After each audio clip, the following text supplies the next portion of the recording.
Ever since Stardew Valley burst onto the scene and did Harvest Moon better than Harvest Moon has in years, there has been no shortage of indie farming sims trying to capture that same lightning in their bottles.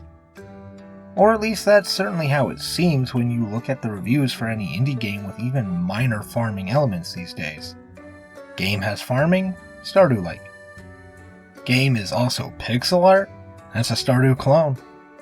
It doesn't matter if the game is only akin to Stardew Valley in the most superficial way, it is inevitable that it is going to be compared to the reigning champion of farming life sims. Such is the case for Littlewood, a quaint little game that has the misfortune of being a pixel art life sim game and is thus a Stardew clone, despite having almost nothing in common with the game. Sure, you can grow crops, tend to animals, fish, gather resources, and develop relationships with other characters, but that also applies to almost every other game in the life/farming sim genre. So I don't think it's fair to call Littlewood a Stardew clone, especially since the intent of both games are so wildly different. The focus of Stardew is to make your farm as successful and as profitable as possible while engaging in side activities for fun and profit. Whereas Littlewood is really more of a town builder where the side activities are used in a very gamey manner to progress. The primary focus of Littlewood is building up your town to be the best it can be, collecting blueprints, gathering resources to build those blueprints, satisfying the needs of your townsfolk, and upgrading the various shops and crafting stations to maximize their efficiency and utility. That's pretty much Littlewood in a nutshell. It's probably the most game life sim game I have ever played, and that can be either a good or a bad thing depending on what exactly you want out of this genre.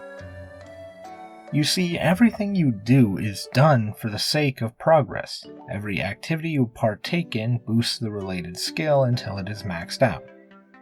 Every resource you gather can be used to make something that grants town benefits or fulfills a character's request. Even the things you sell help you work towards unlocking other things. Every single action in this game works towards ticking off every checkbox on the way towards completion, and at no point do you ever forget that you are in fact playing a game. That's where Littlewood probably winds up being hit or miss for most people. For those who just want to get lost in a life sim and get absorbed in that sweet escapism, this is not going to cut it. But for weirdos like me who love completing arbitrary goals no matter how repetitive things get, this is right up your alley. Because believe you me, repetitive really is the name of the game. You will be doing the exact same things over and over and over again if you want to max out your skills, relationships, and unlock and upgrade everything. Your basic gameplay loop goes a little something like this. Get a blueprint to build a thing. Gather the resources to build the thing. Build the thing. If the thing is an NPC's house, get more blueprints to build more things that the NPC wants in the house. If the thing is a crafting station or something else with utility, gather resources to upgrade the thing. The game as a whole really is that simple, and that simplicity is precisely the kind of thing that draws someone like me in. I don't have to think too hard about what I'm doing when I'm playing Littlewood. I can just sort of zone out and absorb myself into the gameplay loop, checking off tasks from my to-do list. I may not be invested in the world as a whole and getting myself lost in the immersion of it, but I can enter a sort of meditative state where I'm just collecting hundreds of the same resource to build the next thing that I haven't built yet. It's calming and somewhat addicting, but it's certainly not without its flaws. RNG plays a huge role in this game. There are many resources and items that are considered rare, and if you want or need any of them for any reason, you have to keep doing the same activity that might spawn it possibly hundreds of times before you even see one. Or you have to check the shops that might sell it every time they restock and pray what you need pops up and that you can afford it when it does. Admittedly, once you have certain things upgraded to their maximum, it gets a little easier to acquire some of the things you might be missing. But that doesn't mean you are free from the almighty RNGs completely. And that ties into the biggest problem I can see most people having with this game: the repetition.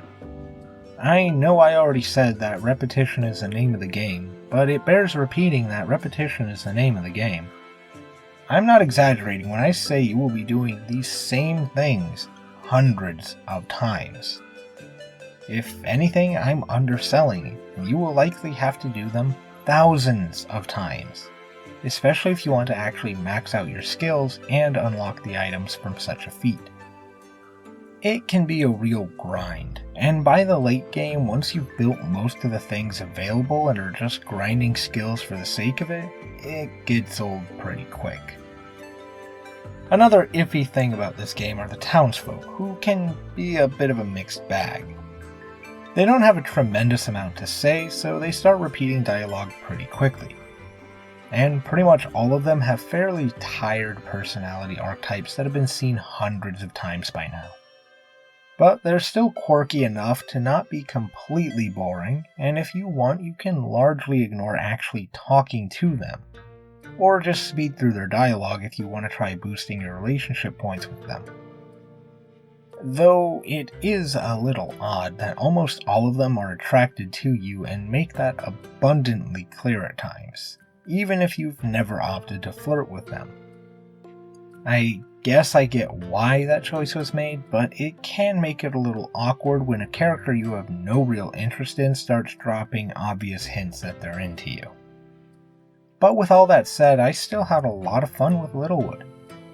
It's not the most complex game out there, it's not going to be drawing me back in for years and years to come, but I still got plenty of hours of enjoyment from it.